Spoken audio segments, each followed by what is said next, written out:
I thought he was about to break my heart and say like 10 bands or something. Nah. I love I'd have been Timberland. hurt. I'd have left quietly, y'all. I ain't gonna lie. Hey, y'all, this is Jimmy Douglas. What's up? Jimmy, Peace. what's up, Yeah, my What's up, brother? Jimmy? I was going to give you a perspective of Tim from the other side about them beats that he would just throw away.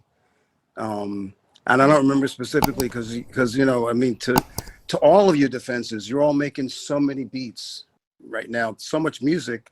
It's really hard to know what there is and what there ain't. But many times, well, I'll tell you the Up Jumps the Boogie one when we was in Virginia Beach, and Tim did that beat, and he left me and Magoo that night, and Magoo he saw it immediately. Tim was like, "Whatever, it's cool." And when he said, "I stink like Pop's feet" and all that, I looked at him like, "What are you doing?" And the rest is history. Missy got crazy, Tim got crazy. Everybody, they finished and brought it through.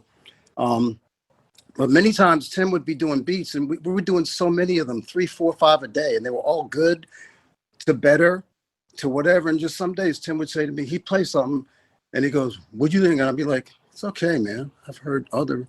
And he goes, "Oh." And then he'd put his headphones back on and do something else and come out with a beat that just went right up my ass.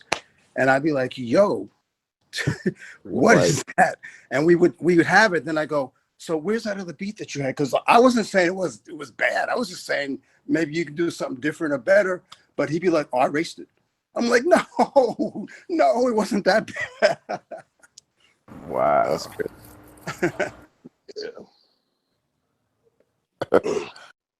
crazy. Yeah, I was good for doing that. I still For want to know real. what you were on when you made Pony, man. I heard you made that in 1993, bro. Yeah, right, Jimmy? Yep. Or 93, right? 90, yeah, 93, 94. And then it came out in Yeah. 96. It came out in 96, yeah. It sounded like it can drop in 2001. When I first heard it, I'm like, yo, these guys are nuts. I don't know what you were on, but that was one of my most, like, because the dynamics and that shit, and it still rocks to this day. Like, that beat was fucking nuts. Yeah, Pony, one of those records that just work always at any time, anywhere. You could play that in the club today, and it'll go off always. Timeless. Well, I guess back then we was experimental, wouldn't you say, Jimmy? Very, very. I think I kind of miss those days, like some of your era, like you and all these guys like Plays, and Pharrell. The kind of risks that were being taken back then. I mean, there are dope producers today as well, but I just think that you all were taking much bigger risks at that time, with especially from the production side. That's just how I feel. That's a fact. And Tim Styles actually it was something brand new. It hadn't been heard that I knew of, and it made it easier to do what you're doing when you're just doing being real, and didn't have all the and the A&R pressure and all that stuff that you have now that makes it harder to just be you.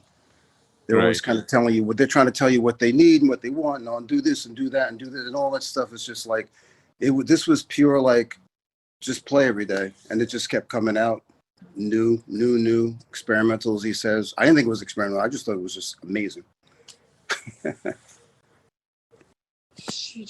Bro, dude made beats out of cricket, bro, and baby songs, bro. Your mind has to just be on another level to do that. Like I would have never thought to use a cricket sounds as like as a hi hat. This shit's crazy. Tim, you got the song "I'm on Another Level." Remember, a little Oh, demo. that was put out from the basement.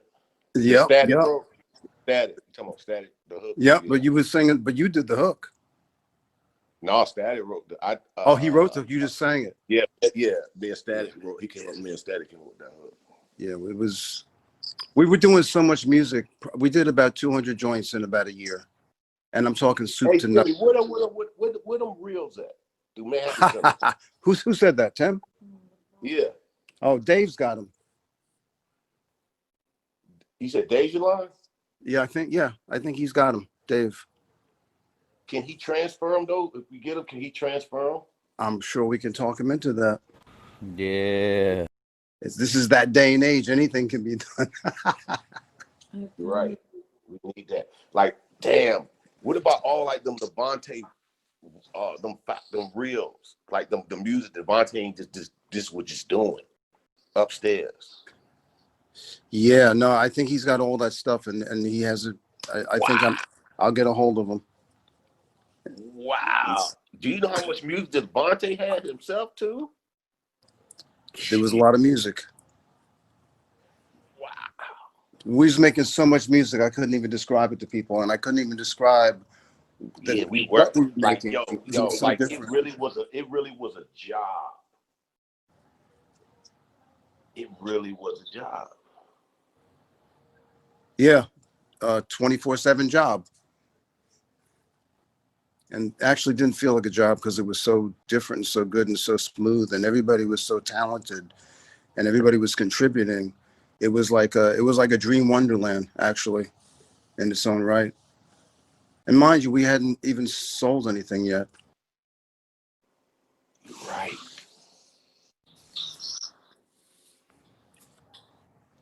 How do you balance producing, creating, staying like in the process of like of your creativity and your family? Because I know when I'm producing all the time, you got your girl, you got future kids, things that you got to put time towards. But in the meanwhile, you don't even realize you're in the studio for 5 hours straight, 6 hours straight, all through the night.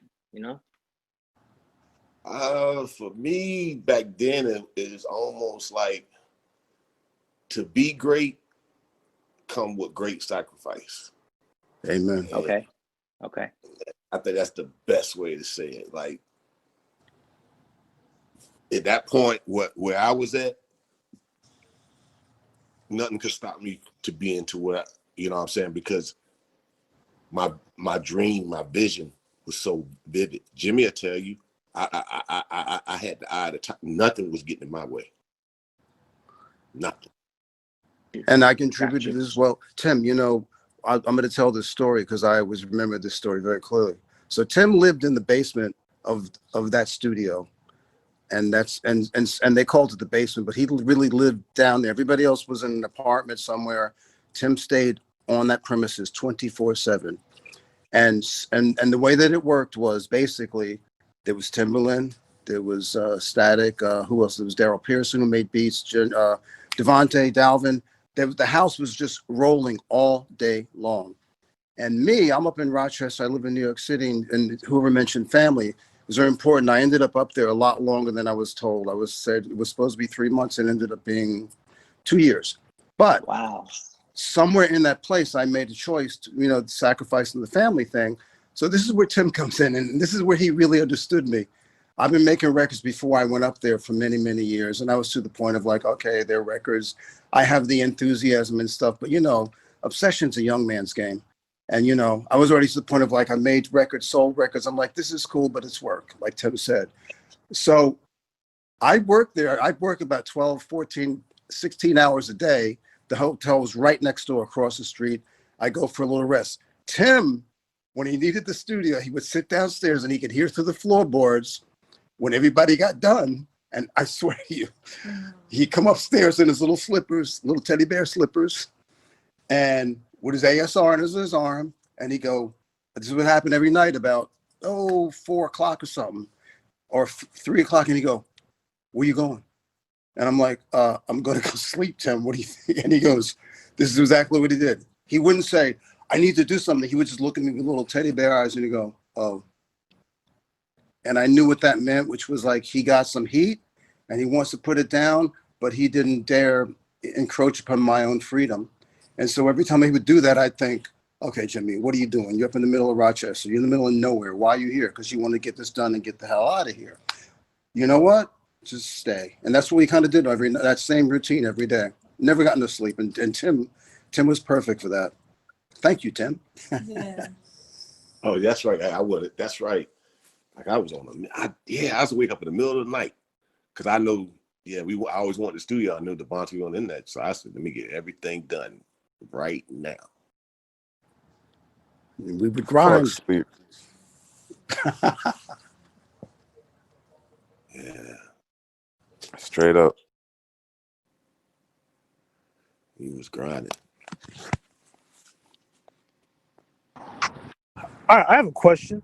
What the hell were you thinking putting the Gerber baby sound in the Aaliyah record? Oh my God.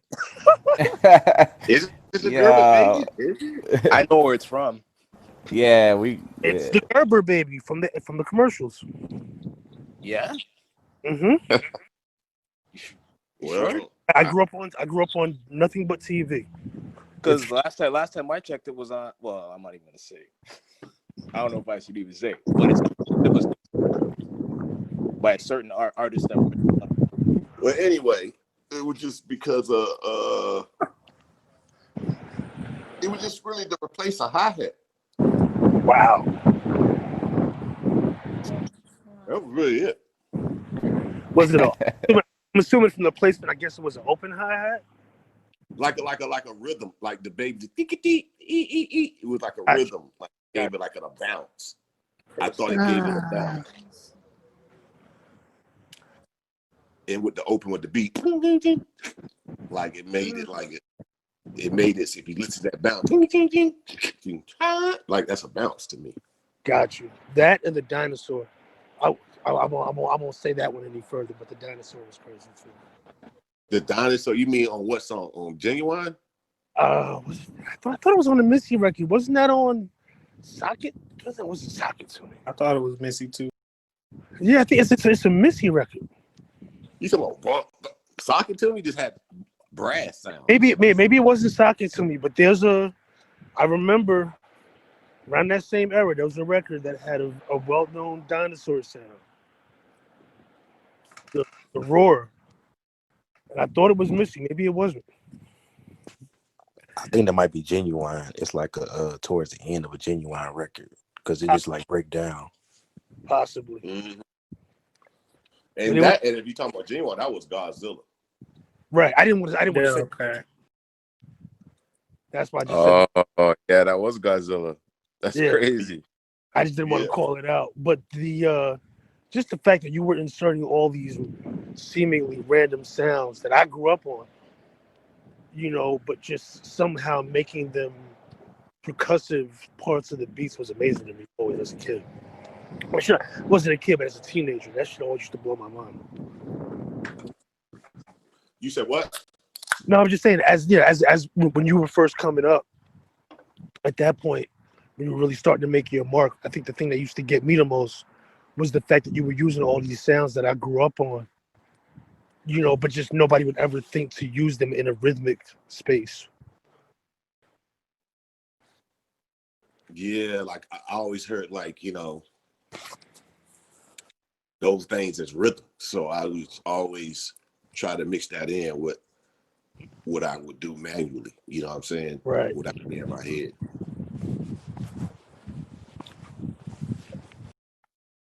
We need a Yeah, I Timberland got documentary, man, for real. facts. I got a question, Tim. Was there ever a beat that you made that you had an artist in mind and you played it for them and they passed on it and somebody else took it and made a smash out of it? Kind of like how you played the potion for Oh my Hov. God, I was about to say that. Yeah, how you played the post for Hov and then Luda ended up bodying it. Is there any more like that?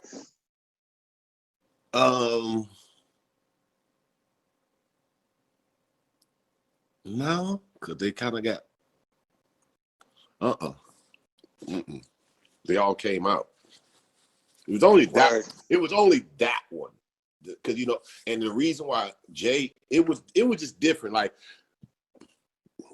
the subject matter, I think that's why Jay was like, nah, because that's not the song with the actual what we did. He started it, but he's like, that's not what he was feeling. It was a bounce. He was feeling a different type of bounce, and that's what I did there off his shoulders. But then Ludacris gave it us. He heard it and gave it this. Word. Didn't you do? Is that your bitch? Wasn't that one too that you had? That.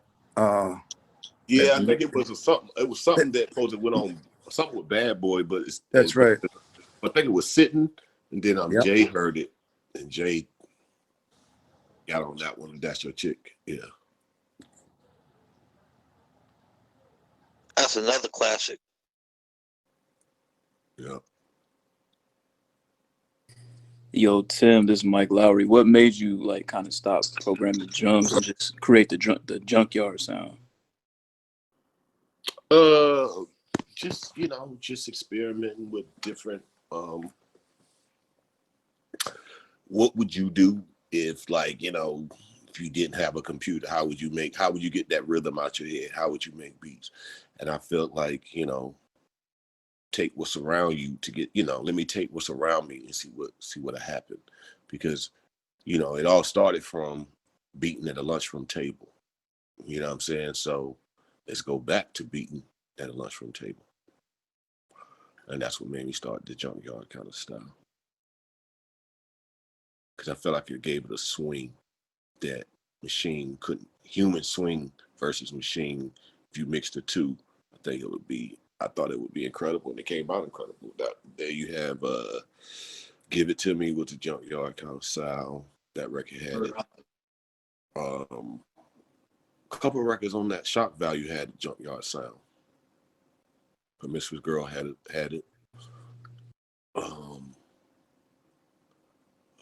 It's another one. Pussycat Dolls record had it too.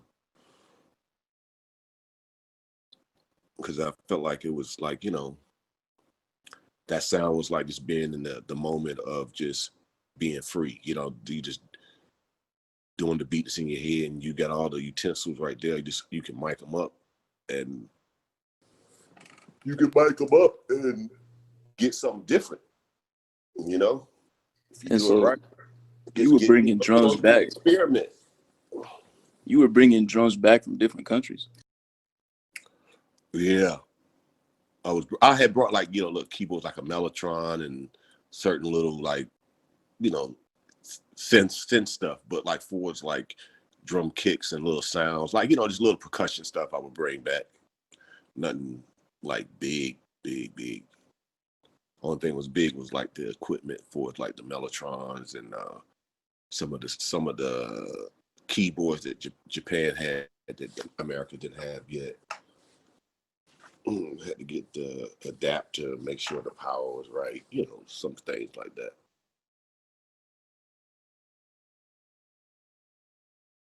Another one I wanted to ask you about, Tim, is the drop record with Fat Man Scoop. Like, what made you think of those like the halftime drums and like the way that you arrange the horns in that? I don't know. It's just something about it. Just I don't know. Like, I guess and people who make beats, I think y'all know, it's like sometimes you stumble across something that just fall in line, and it hits the soul right away, and everything just lines up. And that's what it was. I think when I found those horns, everything just lined up, and it just made me do that rhythm. I think it was a sound. It actually is a sample, but that little part just was like 4 bars of it. It was golden. It touched my soul, so that kind of gave me the rhythm to go to put everything else into motion on that record. Soon as I found out, like, oh, this is it. We don't need to go no further. Right here, these 4 bars, 8 bars. Is that the one with the beat changed at the end too? I think it did for the album, because I was trying to blend another song. Yeah. Okay. I was about to ask what made you do that. That beat change was fire. Yeah, I was trying to blend. I was blending to the next song. Just wanted to, like, because I knew drop was a different bounce. Crazy. I knew the next 3 songs had a one to the floor bounce. So I wanted to get to that bounce. First time you started, I noticed you had a lot. A little. Say what? Was that the first time you started, like, piecing this shit together and doing those transitions to the next songs? Because I noticed you did that a lot in your career, and that was one of the things. And back then I was doing it where it was harder, right? If Jimmy's still on the line, Jimmy, like, you could tell him like how to do those back then was with the tapes and cutting the tapes and stuff like that. Oh yeah, I get it. Yeah, it was tough. Like the That's what goes good. around comes back around. The second half of that record was stupid. The Yeah, Justin Timberlake one, that whole album. nuts. So somebody just sent me a question to ask. Um and they had asked me if there was a sample or anything that Tim had used that I wish I had did. Mine would definitely be the Adrian's joint you used for Picasso Baby. When I went to the studio, I forget when they were breaking at Jungle and heard that shit blew my mind. But I was also angry because I was like, that shit was right under my nose the whole time. But because it was so modern, I didn't even think of actually flipping it to use on a record. But they also had a question for you. Has there ever been a sample that you've that somebody else used that you wish you would have got to first? Mm. Ooh, the Fugees, ready or not. Hard. And yeah, hard. I mean, when I first heard it, and I heard it, I was laying in my house. I ain't gonna never forget. And back then I slept with the TV on, and I had the TV playing, and I was dozing off. And this movie called Sleepwalker, Stephen King movie was on, and the end of it was going off, and I heard like at the end, it started off like boom, boom, boom, boom, boom, boom, boom. And see, that's the thing. Like I could be in a sleep, but music was so much in me at that time. Like if something was incredible, I'm gonna wake up. So I was like sleeping. And I remember the boom, boom, boom, boom. And then the note. I got up. I said, "What the hell is this?" And I just like, and back then we didn't have the phones with the recorder, so I had to like one of those like little record things you could just hit the button. So I had that, and I recorded it. And I was like, "Yo." I was going to the studio like about like a week, because back then I was like, man, wait till I get in the studio. It won't like, back then you could be in your house and you do the studio right there. So I was like, man, I get in the studio, I gotta chop it, I gotta get the sample, gotta chop it up, blah, blah, blah, blah. So I come to like the end of that week, I cuts on the radio, ready or not. I was like, oh shit, it's over, it's done. And I said, it's over. I knew it. Soon the first note, I was like, it's over. It's done. I said, damn. And I told Missy I was gonna show her this, because I was gonna do a beat with that same sample with Missy in mind. Wow, that's crazy. Crazy. And when I heard Ready, as soon as Lauren came on, I was like, oh, it's over. It's over. I knew that shit was out of here. It's like, that's some things I knew. Like I knew on certain records, as soon as I heard the first 2 seconds, I was like, oh, it's out of here. Out of here. Out of here. Is there any record that you had really, really high expectations? Not to say that it didn't become a single or blow up or whatever, but is it a record that really like you had like super, super high expectation and it kind of didn't meet them as far as like the rollout and trajectory? I think Tim's bio. Let me hit. Wasn't by like it wasn't what I expected, but it kind of like let you know like there is an up and down. You know what I'm saying? Like that's how life works. And when it dipped to a certain like when I'm used to selling at that time, I think 150,000 every time you come out, 200,000 a week, and like I think we was doing like back then it was like it was crazy because these are people going out physically buying the records. This ain't like digital. This ain't no stream. This is people going out and buying the records. So I think Dr. Doolittle, when that Are You That Somebody was on the soundtrack, that song was driving that soundtrack for like about 17 weeks, selling like about 175,000 for like 17 weeks, like straight. So when you see that, like, you kind of like, oh, I'm popping, I'm hot. You know what I'm saying? Like my numbers, your numbers, like that's what you used to seeing. So then when you go see 65, this makes you just be like, just makes you just look at things a little different and know that, like, things can dip and certain things, it just makes you just put things in perspective, put life in perspective. And after that, I'm just like, I never been like, I didn't put that much, I always like, I hope it does well, you know what I'm saying? Because it lets, that let me know that we can expect one thing, but it can do another, you know what I'm saying? Because it's up to the people. So, and that was the only like little time. Then after that, everything else was cool. It was like I was, it was a blessing. Once you realize all of it is a blessing, whether it dip, whether it go high, whether it go low, it's a blessing just to be noticed. You know what I'm saying? So, Facts. you know what I'm saying? So that's what I tell people to, like, don't get caught up into that part of it, because every moment, you're gonna have your seasons. You're gonna have your off seasons, and then it's gonna, somebody else get to shine. But that don't mean you don't stop. You don't stop practicing. You keep playing. You know what I'm saying? It's a rotation. Shoot, shoot, shoot, shoot, shoot. So just Yo, keep Tim, working.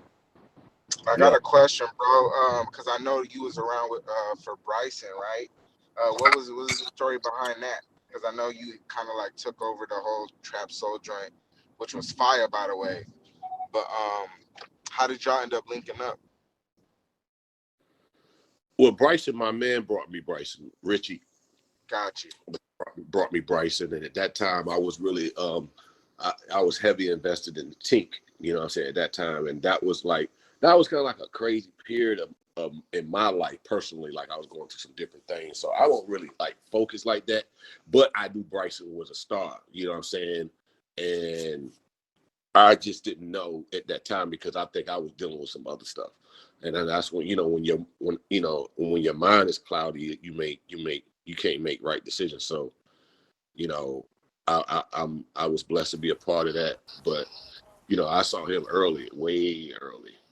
That's what I'm saying. It's crazy too, because that's definitely one of his best projects. But like, I mean, obviously, the population, the outside people, they don't really know.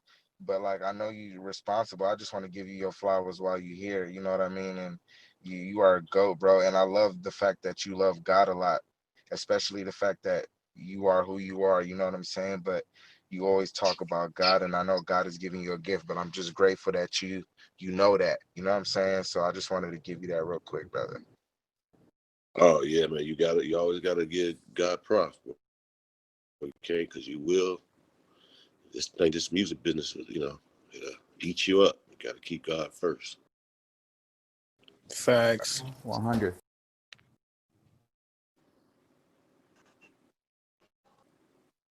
To Black video when you was in with Jay-Z, what was in this bottle in my PTR? Because I guessed it was Tampico, but I could be wrong. You said who? I said, In what the was you drinking in the studio? You talking about in what? And you He talking about in talking, that he talking video? about in Fade to In the Black. Fade to I don't Black. even remember. Jug. I don't even remember. Man. Like I could have swore it was Tampico, but I could have been wrong. Goated. I don't know what that is, but I don't know. It was something in the water. I don't know. It was water, but something mixed in it. It was definitely water though. It was Virginia made that water. Shit. Man, for real.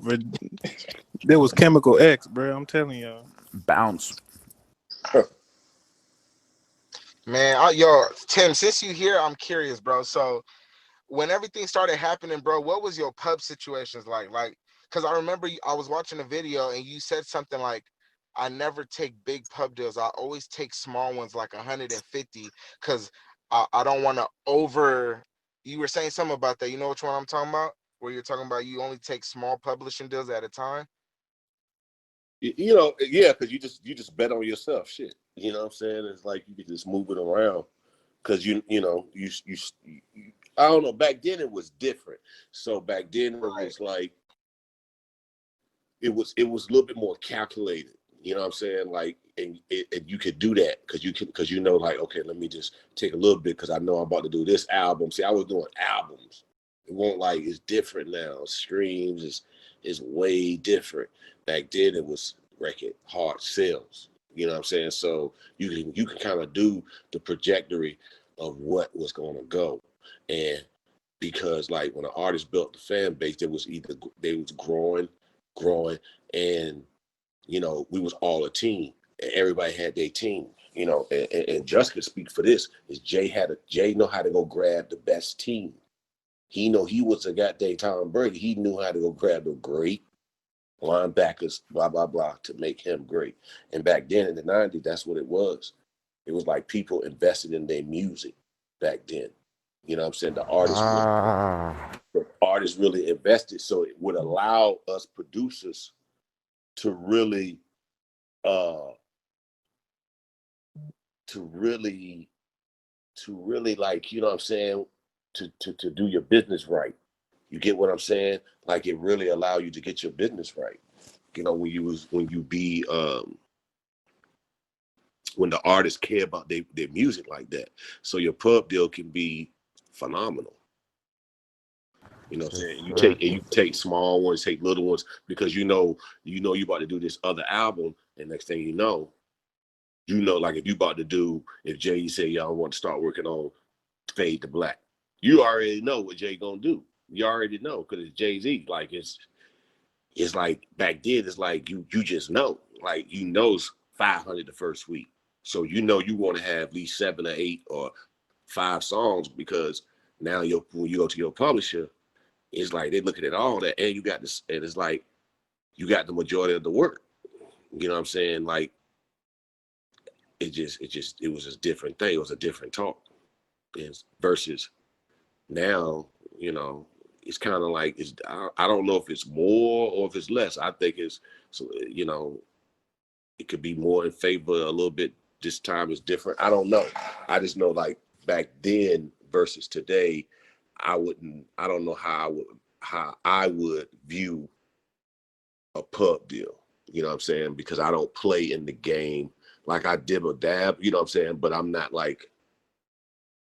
in the game like it was yesterday. You get what I'm saying? Like I got songs and got records here and there, but it's not like before, like people doing albums. It's like it's everybody on the album now. So And the the business publishing has game is changed. different. Yeah. The business has changed so much. The publishers still have this antiquated model of this MDRC that says you have to deliver X amount of full songs on a major label. And back when Tim was doing those deals, everything was on a major label. There's only like one publisher right now, I think it's Pulse, who's changed their MDRC. It's just about recoupment. They don't care if the money's independent or major. Man, But but you it's still have. crazy. It's up Not, to negotiation. You can have that. You can have a deal like that anywhere, but it's like I think it's anywhere, but like it's all negotiation. Fuck yo, but MDRC. bro, all the placements that you've gotten them because of the relationship that you have with the artist, right? Because I know for me, I never gotten a placement through a publisher. Not saying that that's not good, but 9 times out of 10, niggas is getting placements off of their relationship with the artist. You know what I'm saying? Yeah, Right? for Or sure. am I? Yeah, yeah. I mean, sometimes publishers Right, do right, right, some people, but like, I mean, for majorities because of the people we know and shit. But right. yeah, man. But it's not even like you can't even look at it like that. It's like you just gotta like get your lawyer to make sure you're getting the right deal with the right terms, bro. That's really what it is, you know. And make sure you learn the shit, bro. You know, you gotta really learn the game so you don't get fucked over. Once again, if I might jump in, one of the things that I do remember, and Tim, you can tell me if I'm wrong, but you weren't really making any money necessarily. And then suddenly when we got that, the pony thing, you were getting money paid as a producer. So suddenly you're sitting there with a lot of money, and you had the benefit of watching how Devontae squandered money by taking that money up front and just throwing it away and then having nothing. And one of the things through some advice you heard around that I heard around, and we were saying was like you took an admin deal. You didn't give up your publishing necessarily. Nope. Smartest thing I think that you've done, because as it grew, it became worth more and more and more, and you still held on to it. So I guess surrounding yourself with people that know stuff makes a big difference too. A major difference. Yo, Tim, would you sell your catalog or half of your catalog? In today's time, right today, Yeah. Or would you yeah, still wait it? Oh, okay, like got you. Okay. yeah, like ain't no wait, no, because Right. the world changing, and like it's changing, and it's going to different things, and pretty soon, just saying just like it's just like money going to, like I tell people, cryptocurrency is being. I'm telling you, it's just a matter of time where money ain't gonna matter. You know what I'm saying? Like it's just going to be digital. Just my point is everything's gonna be different. So Yeah. I would, in today's time, I would, I wouldn't. I'm not gonna hold. I wouldn't hold on to nothing, especially when the multiple is high, because you don't know if the multiple will drop. That's what you gamble. Yeah. You got something at an X time multiple. You just betting to saying, oh, I think it's gonna go up. It's like it's anything. It's like anything. But then you like, wait a minute, it's the highest it's been. Maybe I better go on. Yeah, that makes sense. Or unless you just want to gamble and just believe in something else. Yeah, if you can get a 20x multiple, which people are paying right now on publishing, royalties, I'm out. See you later. you don't, yeah, No, you don't know what the market's going to bear in 12 months. I am out of there. See you later, Saya. Gone. Out. Pew. Because I'm just looking at the market. If you place day market, if you trade, do all that stuff, shit. I'm out of there. Like what Hey Gary Tim, said. You don't know what tomorrow holds. This year alone has shown us that.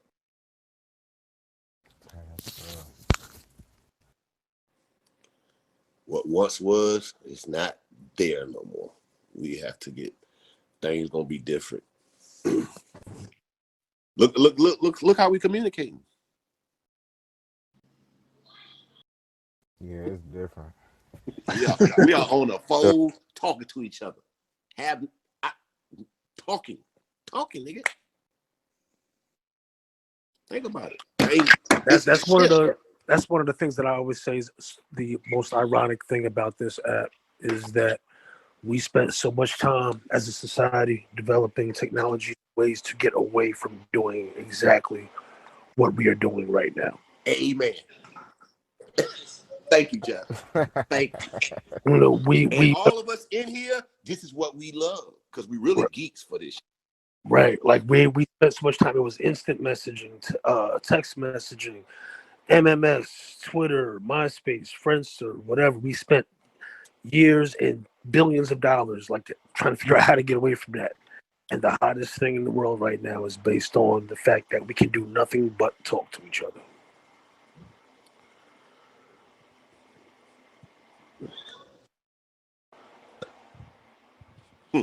That's crazy. Think about it. Can you believe like all the money that we have spent on traveling for a meeting? Now we do Zoom. So if somebody asks you to go to a meeting, that shit is old school now. Yeah, I saw Bill Gates projected probably It's old. You sound 50%. ancient. Yeah, If you 50% come of to me, business tell travel is me going down. exactly, Gary. If you come to me, say, yo, if we ain't coming to meet to celebrate, yo, what are we doing? Flying to New York for a fucking meeting. Why am No. I doing that, bro? Come on, bro. Everything I'm telling you going forward is gonna be technology, from studio sessions to everything. And if you think about it, more producers use the studio now than artists. That's facts. Yep. That's facts. Yo, Tim, real quick, bro.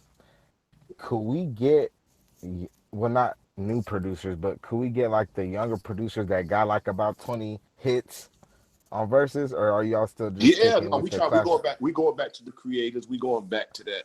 Like, 'cause we got. That's why it's important what we doing, and Gary's a part of up here. Like Oh, everything we do, perfect. it's strategy and Right. it's strategy driven. And me and Swiss, we definitely care about the creators. But the whole thing is, bro, make some noise. Like we ain't gonna know if niggas don't make noise. Nah, Like that's real. I love the Hit Boy. Nah, Boy 1da and Hit Boy, no, for sure. Boy 1da's like